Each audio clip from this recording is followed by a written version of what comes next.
গ্রামে এসে যখন ঘুরতে বের হলাম, তো বাড়ির উত্তর দিকে আমাদের কিছু কৃষি জমি আছে। তো এখানে দেখেন কিছু বেগুন ক্ষেত, মানে আমার মামা লাগে, উনি বেগুন চাষ করেছেন। তো কঠোর পরিশ্রমের ফলে দেখেন বেগুনের ফলন হয়েছে ভালো। এখানে তো বাজারে নিয়ে গেছে, এই ফলনগুলো আবার 2-3 মাস 3-4 মাস পর্যন্ত বিক্রি করতে পারবে। এখনও কিন্তু ফুল আসতেছে। তো দেখেন এখানে মরিচ গাছ আছে, প্রচুর মরিচ ধরেছে, অনেকবার তুলছে মরিচগুলা। তো এখন কিছুদিন পর আবার মরিচগুলা পাকবে, আরও 4-5 তলা তুলতে পারবে। তারপরে ভুট্টা ক্ষেত, বা এখানে কিন্তু অনেক ফসল হয় যেগুলো সিজনাল সবজি।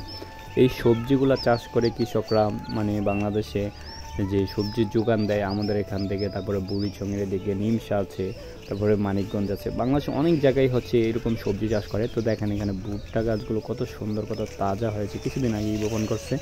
তো এখন ফলন ধরা শুরু করে দিয়েছে অলরেডি।